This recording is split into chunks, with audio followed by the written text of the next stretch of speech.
Happy New Year, everyone!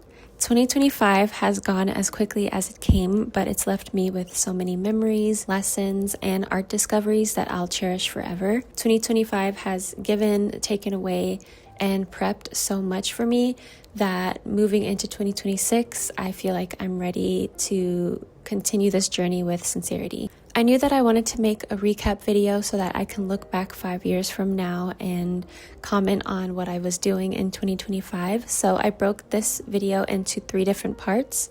The first part is the lessons that I learned in 2025. The second part is the media that I enjoyed the most. And the third part is memories. In 2025, I learned a lot of lessons and a lot about myself. I made a huge decision to stop working on the art form that I spent years working on due to burnout, due to my body sort of rejecting the craft itself. The past couple days, I've had a really bad flare-up in my hands and in my neck, so it's really given me any doubt of being able to return, and it's been feeling sort of like a grieving period, honestly. When I first stopped, I didn't know what to focus on. I didn't know what to work on. I didn't know anything. And going through that and learning the lessons that I was learning and looking for new work sort of gave me an identity crisis and had me struggling to figure out who I am and what I want to become. Thankfully, even though I'm still going through that, I'm honing in on what I want to focus on and realized that you just have to pick something. Pick anything and give it your all, and life will lead you to where it will. Another lesson that I learned is that communication is really important and that I should consistently speak my mind even when no one's listening. There's been a lot of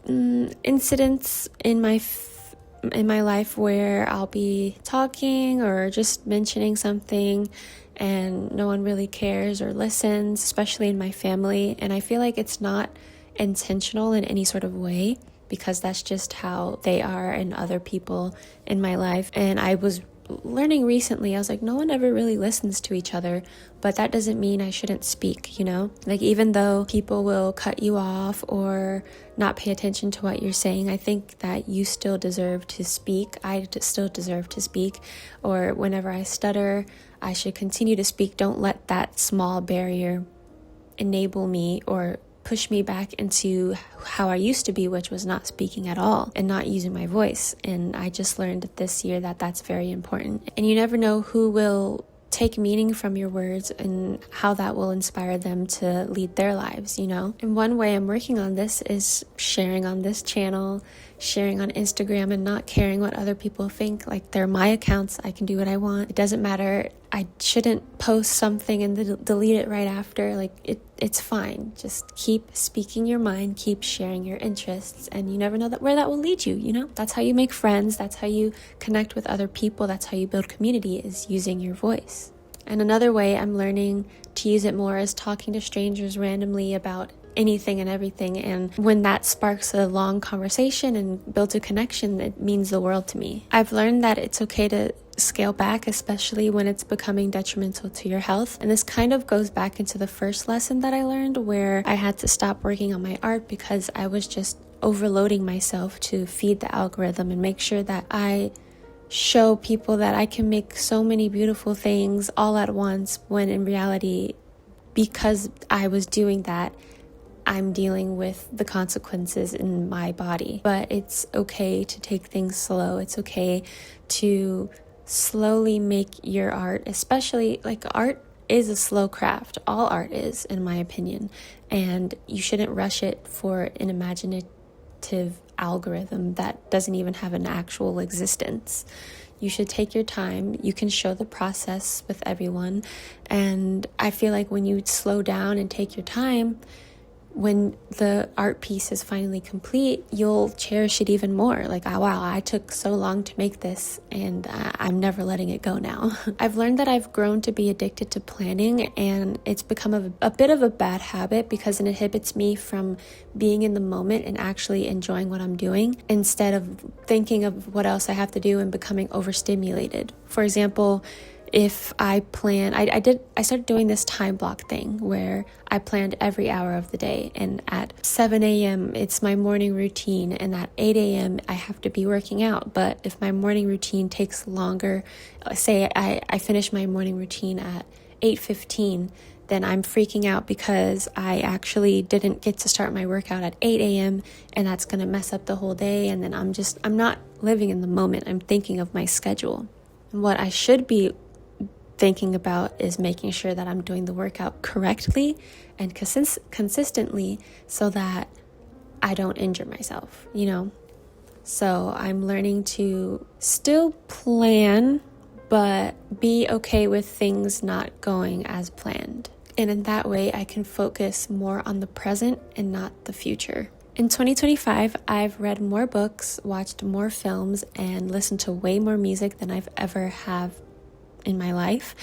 And as someone who used to be a chronic rewatcher and rereader, it's made me feel really nice to discover so much more than I ever have and shape my tastes into what I want it to be instead of what others tell me that it should be. I've always loved learning about someone and what art speaks to them and why they like that art or why they feel so gravitated towards a very specific media, and it's really nice to feel that way towards myself for a change. I challenged myself this year to not just consume the media, but also understand it, what the themes are, what I connected with the most, what stood out to me the most, why I liked it, why I disliked it, and really go deeper into each piece of media that I watched and see if there's anything that speaks out to me instead of just the initial surface level stuff, if that makes sense. And so I want to share with you the media that did that for me this year and why. So for books, I don't think I've read any books that actually was published in 2025 besides Sunrise on the Reaping by Suzanne Collins. But in terms of books that I read for the first time this year that I enjoyed the most, my favorite book of the year would have to be Babel by R.F. Kuang. I think I choose Babel as my favorite because I was just completely enthralled with the entire story. It did drag a bit with the whole language lessons in the middle, but at the same time I'm someone who really likes language and I was interested, and it just felt like I was in class. Like sometimes when you're in class you're like, oh, can we move on, but other times you're really interested, and it felt like that way to me, and I really enjoyed that. I really liked the magic system in the book, and when I finished reading it, it left me with a deep heartache that probably will never go away. I loved it so much that I made a music playlist based off of the book, and I have it on Spotify, but I don't use Spotify anymore. So I'm going to make a little YouTube playlist if you're interested in checking it out. I think the playlist really feels like the book. Like if the book had a sound, these songs is what the book would sound like. Some honorable mentions are Kai Kei by Vaishnavi Patel, Memory Police by Yoko Ogawa, Beloved by Toni Morrison, Frankenstein by Mary Shelley, Annie John by Jamaica Kincaid, Sunrise on the Reaping by Suzanne Collins, and The Namesake by Jhumpa Lahiri. Now for films, I watched a lot of films this year. So much that I have to break this into two categories. Favorite movies that were released in 2025 and favorite movies that I watched in 2025. Around the summertime, I got an AMC A-list pass that kind of ignited my love for going to the movie theaters, and I was just seeing the most random movies. Like if the cover looked cool, I would go. If it had the right time in my schedule, I would go, and I had mixed experiences with that. All right, so my favorite film that was released in 2025 is Sinners. What's wild is that when it came out, I didn't really care to go see it, but my fiance's parents really wanted to see it, and I tagged along, and I was like, wow, this is not what I expected. I only saw the trailer once before going to see it, but I was like, I don't really know what it's about. But yeah, I fell in love with it, and I think I watched it like 8 times this year. I love vampires, and to see Black people in the medium as well as our culture and history was just really nice. And even though it's very goofy at times, I just love everything about it. Some honorable mentions of films that came out this year that I really liked is Lurker, which is about a man who kind of finesses his way into the inner circle of one of his favorite singers. And it's so cringy, and you get secondhand embarrassment from the things that he does, trying to get a higher position or like become the singer's best friend. And It was very close to becoming my favorite film of 2025, but I only watched it one time, and I really want to give it another rewatch before giving it any more praise, because sometimes when I rewatch a movie, I'm like, oh, this wasn't really as great as as the first time I watched it. The next movie is Mickey 17. It's really weird talking about Mickey 17 because since it came out so early in the year, it feels like it came out in 2024.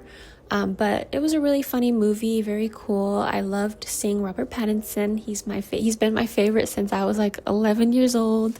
And it's really cool seeing Naomi Ackie in another film. I think at this point I've seen 4 of her projects. It would really be cool to see her in other stuff in the future. Knives Out, Wake Up Dead Man. This one is a recent watch, but I really love the Knives Out franchise. The cinematography is very comical and expressive, and I really love the plot, even though sometimes I'm like, yeah, I don't know.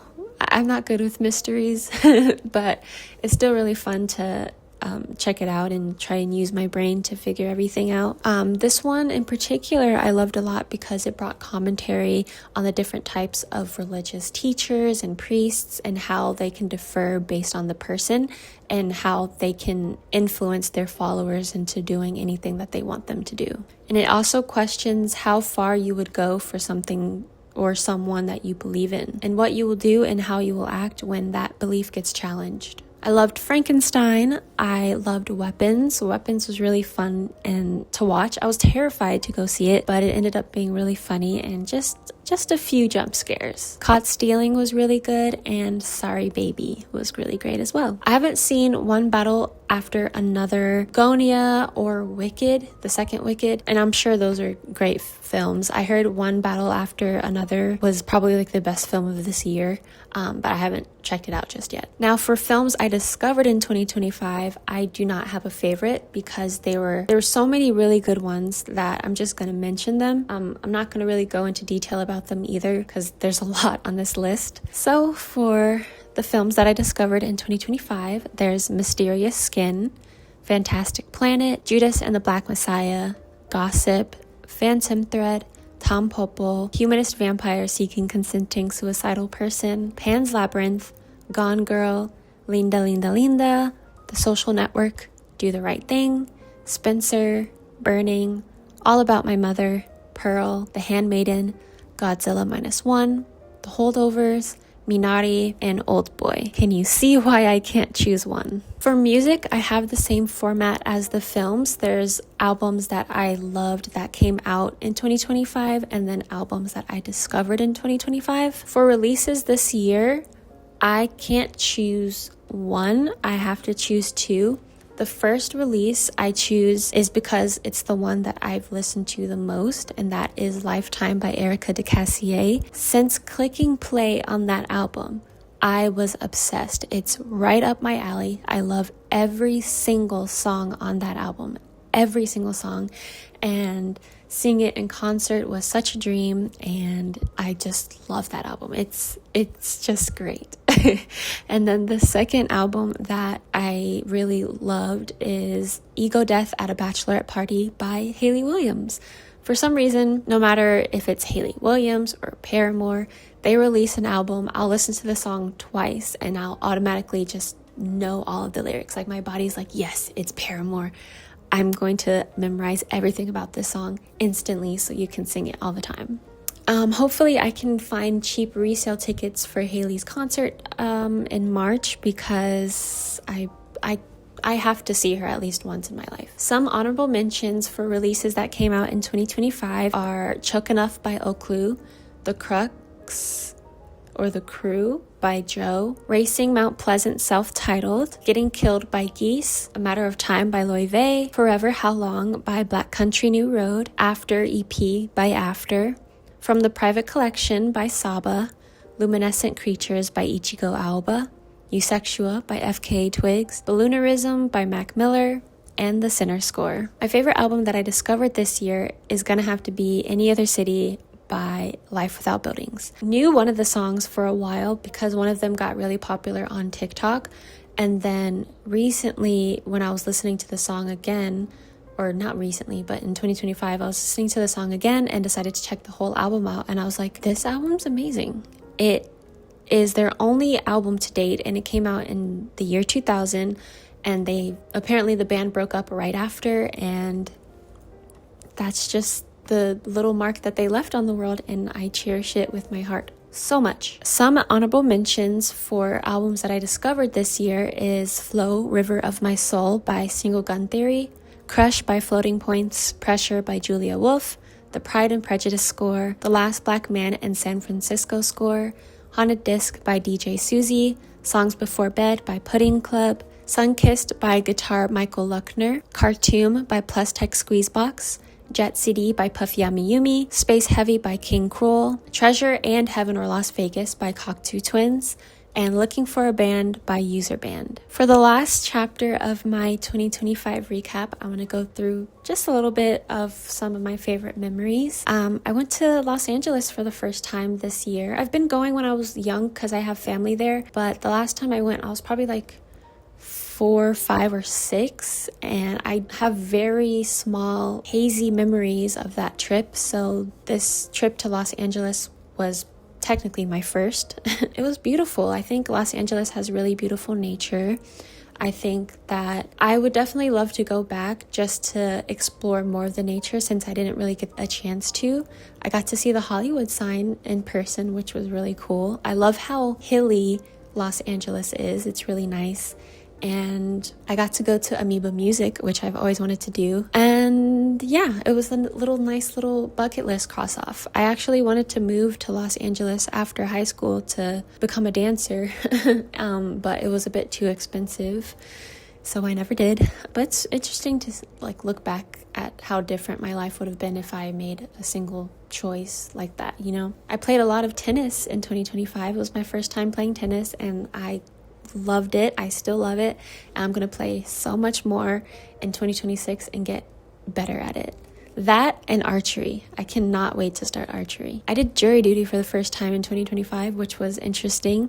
It was nerve-wracking, especially with the person on trial, constantly looking at the jury and staring at us, and I'm like, oh, this is they see my face. This is I wish I could have worn a mask or something. And then the crime in particular, it was very scary, and it also made me realize that I am incapable of making decisions. They kept me for the whole thing, but I was the juror that was there in case someone else didn't show up, so I never made any of the final verdict decisions and all that stuff.